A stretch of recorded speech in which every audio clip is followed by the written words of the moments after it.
move around, him unite the party, and look at the People's National Party tonight in Oracabessa car park.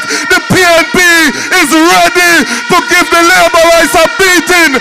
Make welcome the president of the PNP, the next Prime Minister of Jamaica, Mark Jefferson Golden. He's lover's choice. Oh my gosh, man. When I look out on the crowd, way around this, way over this, St. Mary, PNP, come down the river, bank to bank.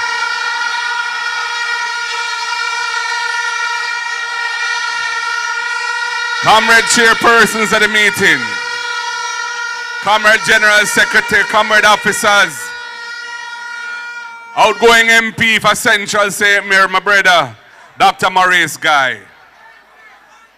Our three wonderful candidates for the 3 seats in this parish, Comrade Christopher Brown, Comrade Omar Newell, and Comrade Omar Woodbine.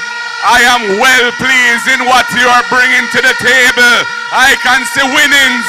I am seeing winnings. And I'm looking forward to the victory in St. Mary's.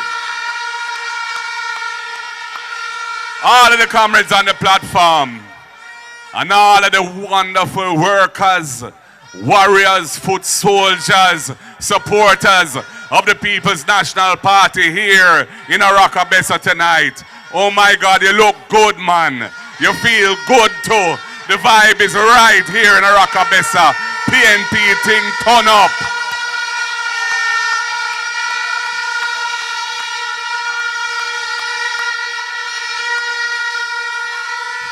Comrades, from Onata Bay to Castleton, from Port Maria to Gale, the truth is this: you have been left out and let down by the Labour Party government. I am Mark Golden, a son of the soil.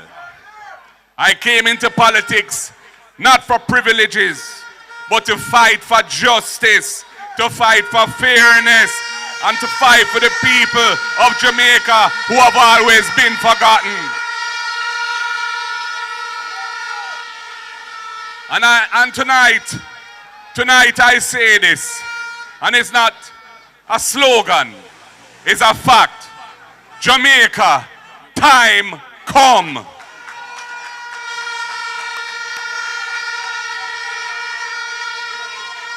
Our country is at a crossroads, and the people of Jamaica must now decide, what kind of country do we want? What path are we prepared to walk as a nation to get Jamaica right again? Because the path we are on, the JLP's path, is not working for most Jamaicans. Cost of living is crushing families. Corruption is running wild in government. And while you are struggling to buy food and to pay your bills, members of parliament and ministers are enriching themselves, including the Prime Minister of the country.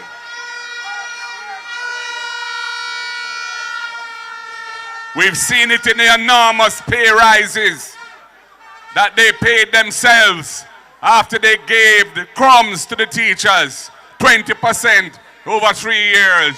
And now they are saying to the public sector workers, 0% in the first year. What can go so? This country, our Jamaica, is not a personal slush fund for politicians.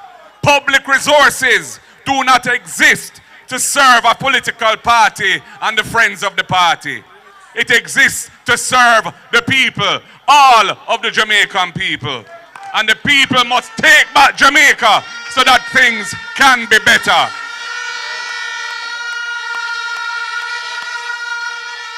Here in St. Mary, the neglect is real. The roads are in a disgraceful state. Health centers barely function. Farmers feel abandoned. Young people have talent, but no opportunities.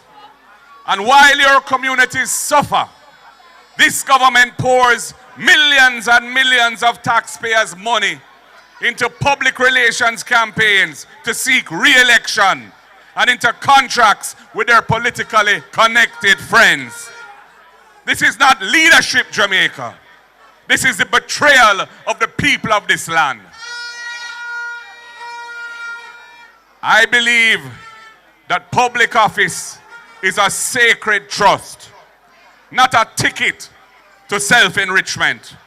We in the People's National Party are ready to end waste and greed, ready to restore accountability in government, ready to lead the country with integrity, ready to rescue this country from the brink where this government has carried it.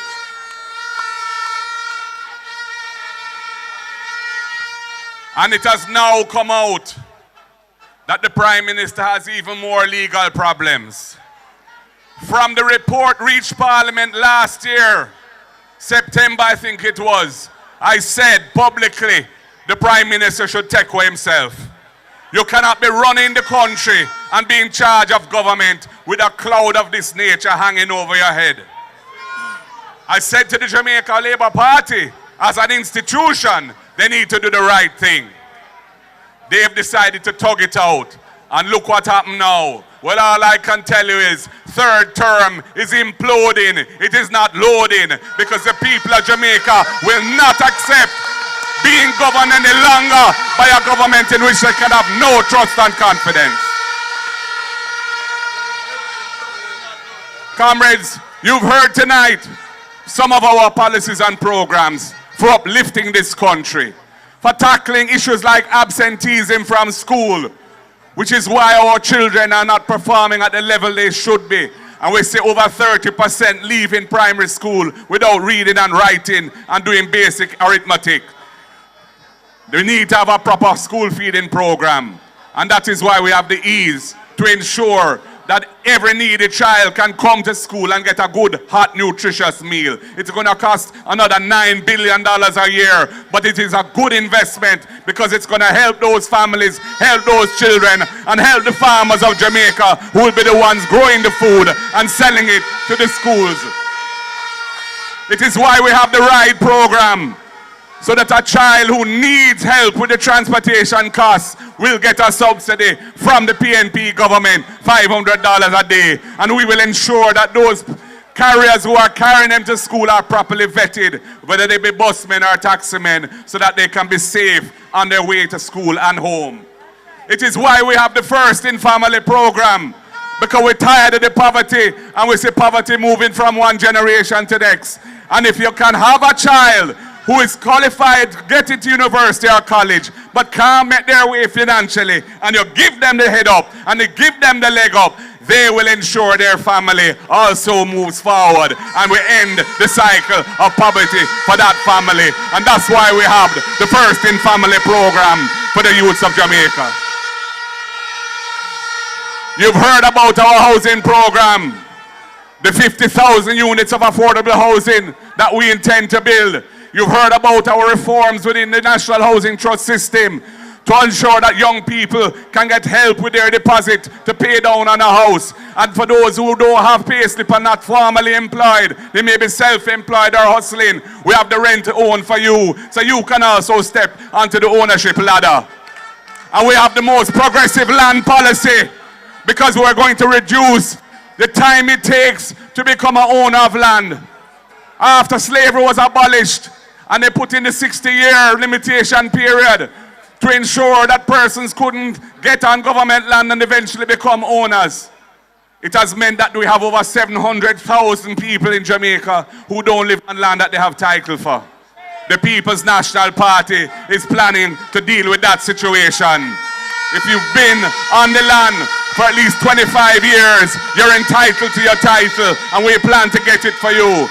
And if you've been there for a long time and you're established but you don't make 25 years, fret not. we will enter into discussion with you and make sure you can get through as well if you want to buy the property, and we'll give you reasonable terms, because we don't want to take anybody off a land who has settled there. We want to ensure that they can become owners of a piece of this country, because we want all Jamaicans to feel like they belong and it is their country. We're tired of people having to think about running to foreign who want to make you so nice for each and every one. That is the mission of the People's National Party.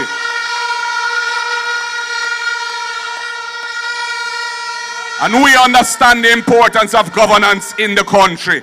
When the head of the stream is rotten and poisonous, it infects everything downstream. We have to clean up government. That's why we will support the Integrity Commission and their work. We will support all institutions that are there to enhance the governance of the country and make sure there's transparency and accountability. That is why we will bring impeachment legislation to the parliament, because we can't have a situation where a member of parliament is caught on a video beating up a woman with a stool in a car park, and that person remains in parliament and is in fact running as the candidate of the Jamaican Labour Party again. That is a disgrace and insult to the women of Central Westmoreland and all the women of Jamaica.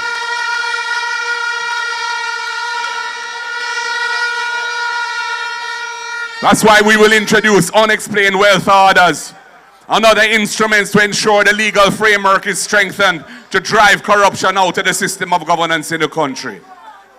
We plan to lead this country in a clean and decent way, and we are going to be a performance government. I am a hard worker. I've been a man who has built lost practices. I have been built 2 different firms which are listed on the stock exchange. I left all that to go into government because I wanted to serve my people, because my people have always shown me love and treated me with respect, and I want to show them love too and treat them with respect too and uplift the nation and carry us forward, because where we are now is not good enough. We're capable of much better. We must believe in ourselves, put our shoulders to the wheel and lift this nation to the higher heights, which is our destiny. So comrades, I believe in St. Mary. Castleton matters just as much as Constant Spring. A child in Jacks River or in Highgate should have the same choices in life as a child in Norbrook or Cherry Gardens. So I say to all of you decent and loving people of St. Mary, this is your moment.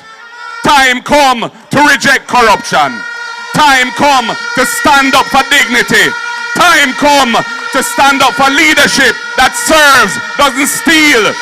Time come to rescue Jamaica and build a better life for every family in this land. Let us do it together, comrades. Let us build the Jamaica we believe in. Comrades, I thank you. Thank you, St. Mary. Thank you for coming out and making this a wonderful meeting. Let Jamaica hear and see what is happening here. Let this inspire all PNP supporters and all undecided all over the land. The PNP is coming. We're going to take it to them with love, but we are coming for victory. One love, comrades.